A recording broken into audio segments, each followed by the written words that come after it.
नमस्कार दोस्तों, आप सबका मेरे चैनल में बहुत बहुत स्वागत है। जब किसी लड़की की नई नई शादी होती है तो बहुत सारे नए रिश्ते बनते हैं। उनमें से दो बहुत ही प्यारे रिश्ते होते हैं, बहुत ही खास रिश्ते होते हैं और नाजुक भी बहुत होते हैं।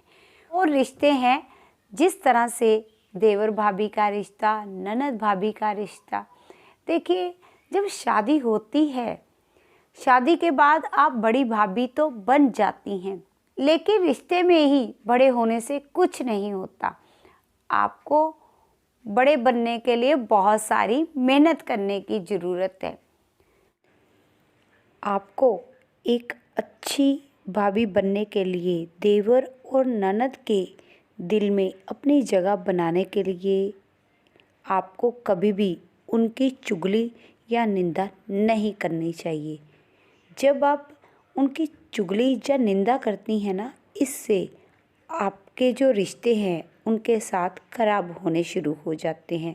तो आपको अपने देवर और ननद की कभी भी भूल से भी चुगली नहीं करनी चाहिए किसी के साथ। आपकी अपनी ननद और अपने छोटे देवर के साथ अच्छी बॉन्डिंग ज़रूर होनी चाहिए। अच्छी बॉन्डिंग देवर भाभी और ननद भाभी के रिश्तों को मजबूत बनाती है। बड़ी भाभी बनने के लिए आपको बहुत सारी जिम्मेदारियां निभानी पड़ेंगी। अगर आपकी देवर ने या आपके ननद ने कोई काम कहा है तो आपको उस काम को करना चाहिए, उसे मना नहीं करना चाहिए। जब आप उनके दिए हुए काम को अच्छे से करती हैं, अपनी जिम्मेदारियां अच्छे से निभाती हैं और कभी भी अपने काम में आनाकानी नहीं करती हैं, तभी आप एक बड़ी भाभी बन सकती हैं। कई बार क्या होता है, कुछ भाभियों को देवर ननद कोई काम कह देते हैं तो वो उस काम को टाल देती हैं और उनकी बातों को इग्नोर करने की कोशिश करती हैं, जिससे कि उनकी इमेज अपने देवर और अपनी ननद के आगे खराब हो जाती है। तो आपको ऐसा नहीं करना है। अगर आपको वो कुछ कहते हैं तो उनकी बात को ध्यान से सुने और कभी भी उनके काम को मना ना करें, ताकि आपका जो रिश्ता है वो अच्छे से बना रहे और आपकी इमेज जो है वो अच्छी बनी रहे।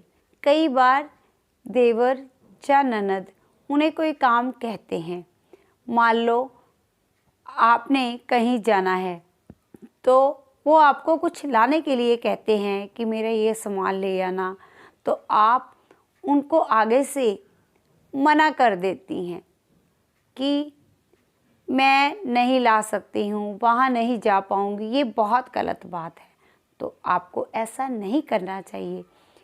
कई बार इंसान पहले मना कर देता है, लेकिन बाद में उस चीज़ के बारे में हमें दुख होता है कि मैंने मना क्यों किया। अगर आप बाज़ार जा ही रही हैं, अगर आप अपने लिए भी कुछ चीज़ें खरीद रही हैं और अगर आपके देवर या ननद ने आपसे कुछ मांग लिया है तो आपको मना नहीं करना चाहिए। आपको ये भी नहीं सोचना चाहिए कि इनके सामान पर कितने पैसे खर्च हो जाएंगे, मेरा तो पर्स ही खाली हो जाएगा। ये बात गलत है, आपको ऐसा नहीं सोचना चाहिए। आप अगर उनके लिए कोई चीज़ लेके आती हैं जो उन्होंने कहा है, अगर आप अपनी चीज़ नहीं लेकर आती हैं उससे कोई फ़र्क नहीं पड़ता। कई बार इंसान को दूसरों की खुशी के लिए अपनी खुशियों को इग्नोर भी करना पड़ता है। अगर उसकी जगह पर आपके अपने बच्चे हों, वो आपसे कुछ कह दे बाज़ार जाते वक्त, तो आप उनके लिए सामान ज़रूर लेके आएंगी और ये सोचेंगी कि उनकी ज़रूरत है, तो आप अपने सामान को पेंडिंग कर देंगी। आप सोचेंगी कि बाद में ले जाऊं, उनका सामान ज़रूरी है। इसी तरह से ही आपको अपने देवर और ननद की खुशी के बारे में भी सोचना चाहिए। अगर आप थोड़ी सी समझदारी से काम लें, अच्छे से सोचें, तो आप एक अच्छी और प्यारी भाभी बन जाएंगी। तो भाभियाँ मेरी बताई हुई बातों पर ध्यान देकर अच्छी प्यारी भाभी बन सकती हैं और रिश्तों में बड़ी होने के साथ साथ दूसरों के दिल में एक बड़ी भाभी बनकर अपनी जगह बना सकती हैं। आज का मैं अपना टॉपिक यहीं पर समाप्त करती हूँ।